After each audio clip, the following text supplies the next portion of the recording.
Hello and welcome to MGM 90.8 FM। साथ है तो बात है और आपके साथ है आरजे स्मिता और मेरे साथ है आज डॉक्टर मृग्या देश पांडे जो कि है gynaecologist and IVF consultant with Samarth IVF centre. So welcome ma'am. Hello, welcome, thank you. So हम आज बात करने वाले हैं इनफर्टिलिटी के बारे में, राइट। सो कई सारे सवाल होते हैं और स्पेशली जो आजकल की लाइफस्टाइल हो गई है, सो उससे बहुत ज़्यादा प्रॉब्लम्स हो रही है। विमेन हो या मेन हो, अक्सर हमारे ध्यान में यही रहता है कि इनफर्टिलिटी मतलब सिर्फ फीमेल्स। बहुत सारे लोगों को ये पता नहीं होता है कि मेल का भी कहीं ना कहीं इसमें रोल होता है। सो आज हम इस बारे में आपसे बात करेंगे। तो मैम, मेरा सबसे पहला सवाल आपसे यही है कि बढ़ती उम्र का फर्टिलिटी पर क्या असर होता है? हम किसी भी कपल को देखें तो फर्टिलिटी कम उम्र में ज़्यादा होती है, ये एक फैक्ट है। और स्त्री और पुरुषों को अगर अलग अलग देखें तो स्त्री की उम्र का फर्टिलिटी पर थोड़ा असर ज़्यादा होता है। जैसे किसी भी महिला का 30 से कम जब उम्र होता है तो उसमें फर्टिलिटी उनकी मैक्सिमम होती है उस टाइम पर। 30 के बाद की उम्र में फर्टिलिटी धीरे धीरे कम होने लगती है और 35 की उम्र के बाद ये ज़्यादा गति से कम होने लगती है। वहीं हम पुरुषों को देखें तो उनमें हमें फ़ायदा ये है कि स्पर्म शरीर में हर महीने मिलियंस में बन रहे होते हैं, तो उम्र के साथ उनमें स्पर्म के नंबर में फ़र्क नहीं पड़ता, लेकिन स्पर्म की जो गति होती है, उनका जो आकार होता है, वो 40 वर्ष से कम के पुरुषों में ये अच्छा होता है और 40 से ऊपर के पुरुषों में इसकी मात्रा धीरे धीरे इसमें कमी आने लगती है। लेकिन फर्टिलिटी पे थोड़ा असर पड़ता है, बहुत नहीं पड़ता। हाँ, महिलाओं पर ज्यादा होता है। महिलाओं का उम्र पे ज्यादा असर पड़ता है। ओके। तो मैम, मेरा अगला सवाल आपसे ये है कि बढ़ती उम्र का महिलाओं की फर्टिलिटी पर ज्यादा असर क्यों होता है? हाँ, तो महिलाओं के शरीर की प्राकृतिक बनावट ही ऐसी होती है कि जन्म के समय उनके शरीर में लगभग 1 मिलियन स्त्री बीज होते हैं। इनकी संख्या फिक्स है, ये हर महीने नया नहीं तैयार होता, जितना शरीर में है उतना है। और जैसे जैसे महिला की उम्र बढ़ती है धीरे धीरे ये स्त्री बीज कम होने लगते हैं। किशोरावस्था जब आती है तब हमारे शरीर में लगभग 3 से 4 लाख स्त्री बीज रहते हैं। ओके। इसके बाद मासिक प्रक्रिया शुरू होती है। मासिक प्रक्रिया में हर महीने एक स्त्री बीज बढ़ता है, वो फूटता है और अगर प्रेगनेंसी नहीं रुकी तो वो शरीर में अपने आप नष्ट हो जाता है। इस स्त्री बीज के साथ 3-4 और स्त्री बीज बढ़ने की कोशिश करते हैं लेकिन बढ़ नहीं पाते, वो भी शरीर में नष्ट हो जाते हैं। तो हर महीने इस तरीके से 5 से 6 स्त्री बीज नष्ट होते रहते हैं। तो जैसे उम्र बढ़ती है ये धीरे धीरे कम होते जाते हैं और 50 की लगभग जब उम्र आ जाती है तो ये पूरी तरह से नष्ट हो जाते हैं। ओके। तो फर्टिलिटी का जो हमारा लेवल ऑफ एग्स है वो शरीर में धीरे धीरे कम हो रहा है, इसलिए महिलाओं में इसकी समस्या थोड़ी ज़्यादा है। ओके। सो ये बहुत ही अच्छी जानकारी दी मैम आपने, क्योंकि अक्सर आजकल की यंग जनरेशन जो सोचती है कि हम लोग बाद में पहले करियर बना लें, फिर हम लोग शादी करें, उसके बाद कुछ सालों के बाद हम कोई चाइल्ड प्लान करें, तो ये कहीं ना कहीं हमारी हेल्थ पर असर होता है। सो ये आपने बहुत ही अच्छी जानकारी दी है। सो मैम, मेरा अगला सवाल आपसे ये है कि क्या महिलाओं में स्त्री बीज यानी कि एग्स जो होते हैं उनकी संख्या कम होती है बिफोर एज? एक रहता है ना कि पहले कुछ एक पर्टिकुलर एज के बाद कम होती है, लेकिन कुछ ऐसा होता है क्या कि एज से पहले भी कम हो सकती है? हाँ, ये अभी थोड़ा पॉपुलेशन में इस चीज़ की संख्या बढ़ रही है। ऐसा देखा गया है कि समय से पहले कुछ महिलाओं में स्त्री बीज की संख्या कम हो रही है।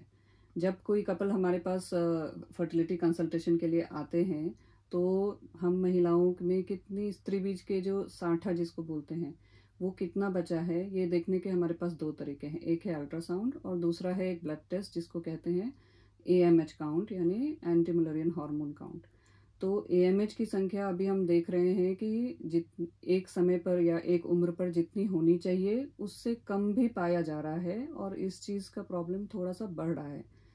ऐसा माना जा रहा है कि जो लाइफस्टाइल चेंजेस हैं वो इसका कारण हो सकते हैं, जैसे कि हमारे खान पान में बदलाव हो गया है, जो हम मार्केट से चीज़ें लाते हैं उनमें केमिकल्स एंड पेस्टिसाइड्स पहले से ज़्यादा संख्या में यूज़ हो रहे हैं, जो कि हम कितना भी कंजर्वेशन करें वो हमारे शरीर में चले ही जाते हैं और इसका शरीर पर थोड़ा विपरीत असर हो सकता है और this might be leading to it. Okay. जैसे कि एक और चीज जो अभी मैं मेंशन करना चाहूंगी, वो एक एंटिटी है जिसका नाम है प्रीमेच्योर ओवेरियन फेलियर, ओके। है ना। तो ये जो है, इसमें क्या होता है कि महिला की उम्र बहुत कम है, लेकिन स्त्री बीज की संख्या उसमें बिल्कुल कम है या ना के बराबर है। तो ये एक जेनेटिक कंडीशन हो सकता है। ये ज़रूरी नहीं है कि जितना चाहिए उतना ही हो। सो इन केसेस में स्त्री बीज बिल्कुल शरीर में नहीं है, तो ऐसा नहीं कि ये महिला कभी प्रेग्नेंट नहीं हो सकती। IVF is a very good option for her. इसमें हम एग डोनेशन की बात करते हैं उन महिलाओं से कि जिनके पास खुद के एग्स नहीं हैं, वो एग बैंक से एग्स ले सकते हैं और IVF के प्रोसीजर के द्वारा प्रेग्नेंट हो सकते हैं। ग्रेट। तो ये IVF एक बहुत ही जैसे कहते हैं ना कि it has come like a boon to या अस। एग्जैक्टली बून है हमारे लिए IVF। सो ऐसा ही मैम मेरा अगला सवाल आपसे ये है कि जैसे आपने कहा कि एग्स का जो है मात्रा वो कम होता है, तो क्या ऐसी कोई दवाई है जिससे वो एग्स जो है, स्त्री बीज जो है, वो बढ़ सके? अनफॉर्चुनेटली आज के समय में ऐसी कोई फर्टिलिटी ड्रग नहीं है जो शरीर में स्त्री बीज की संख्या बढ़ा दे, है ना? Okay. लेकिन DHEA के नाम से एक ऐसा मेडिसिन अभी उपलब्ध है जो कि एग की क्वालिटी को बढ़ाता है, और हमारे शरीर में जो ऑलरेडी एग्स प्रेजेंट हैं जो कि बढ़ नहीं रहे हैं, है ना? मैंने बताया कि हर मासिक प्रक्रिया में 2-4 बीज होते हैं जो बढ़ने की क्षमता जिनमें उतनी नहीं होती है। तो इन एग्स पर वो DHEA जो है वो एक्ट करते हैं और उनके प्रजनन की क्षमता को बढ़ाते हैं। सो ओवरऑल फर्टिलिटी बढ़ती है, और साथ में एडवांस स्टेज में जो साइड इफेक्ट्स होते हैं, जैसे कि बच्चों में विकार के थोड़े चांसेस स्त्री बीज से ज़्यादा होते हैं और मिसकैरेज के चांसेस ज़्यादा होते हैं। तो DHEA लेने से इन पर अच्छा प्रभाव पड़ता है और इनके चांसेस कम होते हैं। ग्रेट। बहुत सारी जैसे आजकल लड़कियां करियर ओरिएंटेड है, so because of this reason उन्हें लगता है कि हम शादी देर से करें, तो ऑटोमेटिकली फिर प्रेगनेंसी प्लानिंग देर से करना है। तो इस चीज में क्या ART उनकी मदद कैसे कर सकता है, ये मुझे बताइए। हाँ, तो मेरा ये कहना है कि अगर हम ऐसा देख रहे हैं कि शादी थोड़ी लेट हो रहा है, या हम किसी और कारण से प्रेगनेंसी थोड़े दिनों बाद चाहते हैं, इसके एक कारण तो ये सोशल भी है कि करियर के कारण प्रेगनेंसी अब हम थोड़ा लेट चाहते हैं। कई मेडिकल रीजंस भी होते हैं, जैसे कि किसी को कोई कैंसर है जिसके लिए उनको कीमोथेरेपी या रेडियोथेरेपी होना है, ब्रेस्ट कैंसर है, किसी भी तरह का है, या फिर एंडोमेट्रियोसिस का डिजीज है जिसके कारण उनके ओवरी पर ही ऑपरेशन होना है। तो इन ट्रीटमेंट्स के बाद ओवेरियन रिजर्व कम होने वाला है, यानी स्त्री बीज शरीर में कम होने वाला है, ये हमें पहले से पता है। तो इन कंडीशंस में ये शुरू करने के पहले, या फिर हम पोस्टपोन करना चाहते हैं प्रेगनेंसी, तो नॉर्मल केसेस में भी हम पहले टेस्ट करके देखते हैं कि स्त्री बीज की क्षमता शरीर में कितनी है, फिर हम उन्हें बढ़ाकर शरीर से निकालकर उन्हें फ्रीज कर सकते हैं। इसको एग प्रिजर्वेशन बोलते हैं इस प्रक्रिया को, या oocyte क्रायो प्रिजर्वेशन। इससे लैब में जो स्टोर हो जाते हैं एग्स, वो कई सालों तक उसी कंडीशन में रहते हैं, और कई सालों बाद जब प्रेगनेंसी चाहिए, अगर उस समय फर्टिलिटी कम हो गई है, तो इन एग्स को यूज करके हम IVF प्रेगनेंसी कर सकते हैं ऐसे केसेस में। That's amazing. So it's a very good option for such girls जो जानते हैं कि उनका 35 से लेट होने वाला है या 40 से भी लेट होने वाला है। अच्छा, वैसे एज में। सो देखा जाए तो एक्चुअली इस चीज से आफ्टर 40 भी प्रेगनेंसी प्लान कर सकते हैं। Yes, and we'll be talking about 40 plus more. Okay. So ma'am मेरा आखिरी सवाल आपसे ये है कि अब तो हमने इतनी सारी बातें कर ली IVF के बारे में, लेकिन IVF के लिए सही उम्र क्या होती है? ओके, सो IVF ऐसी चीज है जो जिसकी जरूरत किसी को भी कभी भी पड़ सकती है, राइट, है ना। अब we have talked about eggs today, है ना। आज हमने ऐसे देखा कि स्त्री बीज का क्या उम्र का स्त्री बीज पर क्या असर है, और स्त्री बीज का फर्टिलिटी पर क्या असर है।